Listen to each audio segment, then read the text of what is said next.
Binatang-binatang seperti serigala dan simpanse hidup di sebuah realitas ganda.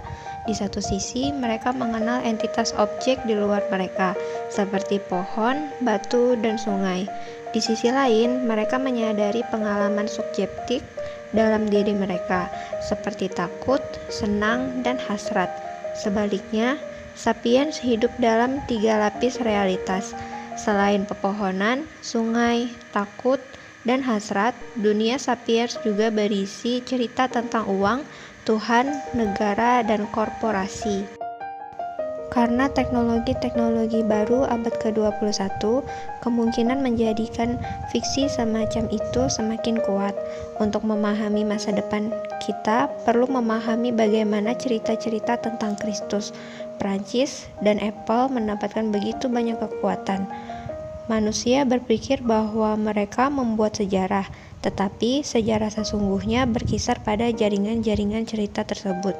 Kemampuan dasar manusia individual tidak berubah banyak sejak zaman batu, namun jaringan cerita-cerita tumbuh dari kekuatan demi kekuatan, sehingga mendorong sejarah dari zaman batu ke zaman silikon.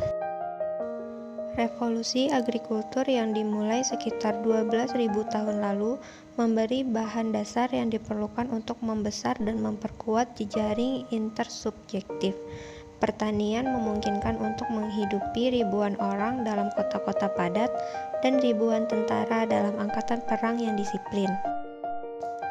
Meski demikian, jejaring intersubjektif kemudian menghadapi sebuah tantangan baru untuk bisa mempertahankan mitos-mitos kolektif dan mengorganisasi kerjasama massal. Para petani awal bergantung pada kemampuan pemroses data dari otak manusia yang sangat terbatas. Sebelum penciptaan tulisan, cerita-cerita terkurung dalam kapasitas terbatas dalam otak manusia. Namun, ketika tulisan muncul, kita bisa menciptakan cerita-cerita yang luar biasa panjang dan rumit yang bisa disimpan bukan hanya dalam ingatan manusia. Tulisan berperan memfasilitasi munculnya entitas fiksional yang kuat. Ia mengatur jutaan orang dan membentuk ulang realitas sungai, rawa, dan buaya. Secara simultan, tulisan juga memudahkan manusia untuk meyakini keberadaan entitas fiksional itu karena ia membiasakan orang untuk mengalami realitas melalui mediasi simbol abstrak.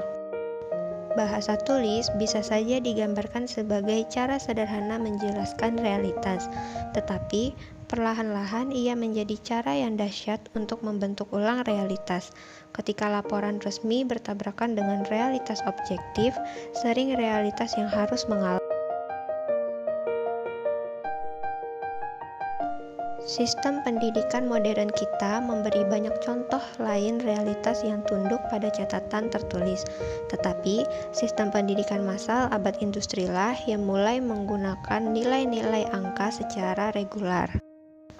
Setelah pabrik-pabrik dan kementerian pemerintah menjadi terbiasa berpikir dalam bahasa angka-angka, sekolah-sekolah pun kemudian mengikutinya. Mereka mulai mengukur nilai setiap murid menurut nilai rata-rata mereka, sementara nilai setiap guru dan kepala sekolah ditentukan menurut rata-rata keseluruhan sekolah. Begitu para birokrat mulai menggunakan penggaris ini, realitas tertransformasi. Kekuatan catatan-catatan tertulis mencapai puncaknya ketika muncul kitab-kitab suci. Para pendeta dan juru tulis dalam peradaban kuno menjadi terbiasa dalam melihat dokumen sebagai buku pedoman untuk realitas.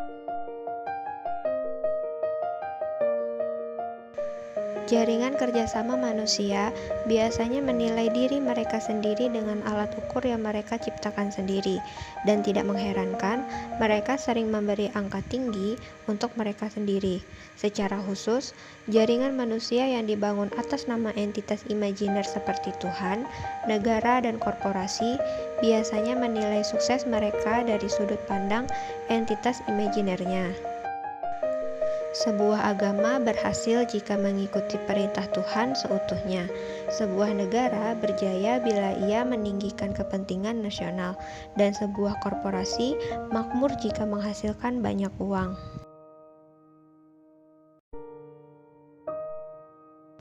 Dalam prakteknya, sains dan agama itu seperti suami istri yang setelah 500 tahun penyuluhan pernikahan masih juga belum saling mengenal. Sebagian besar kesalahpahaman berkenaan dengan sains dan agama merupakan akibat dari definisi keliru tentang agama.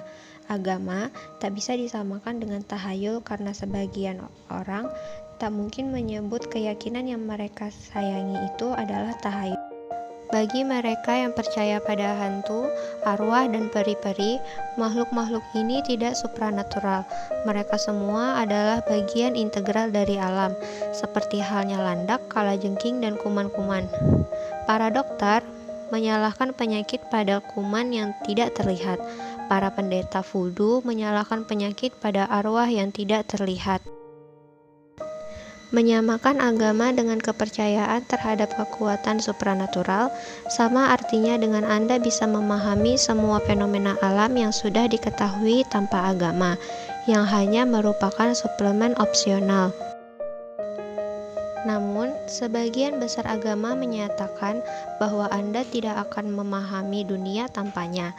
Anda tidak akan pernah memahami penyebab sejati penyakit, kekeringan, atau gempa bumi jika Anda tidak mempertimbangkan dogma mereka, yaitu agama.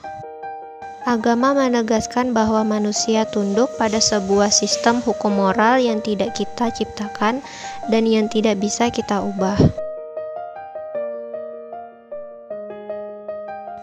Agama memberi deskripsi lengkap tentang dunia dan memberi kita sebuah kontrak yang diuraikan dengan jelas tentang tujuan yang sudah ditetapkan. Dalam Buddhisme Zen, dikatakan bahwa jika Anda bertemu Buddha di jalan, bunuhlah dia. Artinya di sini adalah jika saat berjalan pada jalur spiritual, Anda menemukan ide-ide kaku dan hukum-hukum baku Buddhisme yang sudah terinstitusionalisasi, maka Anda harus membebaskan diri dari mereka juga. Agama menyediakan justifikasi etis bagi riset saintifik dan sebagai imbalannya bisa mempengaruhi agenda saintifik dan penggunaan penemuan-penemuan saintifik. Karena itu, Anda tidak bisa memahami sejarah sains tanpa memperhitungkan keyakinan-keyakinan religius.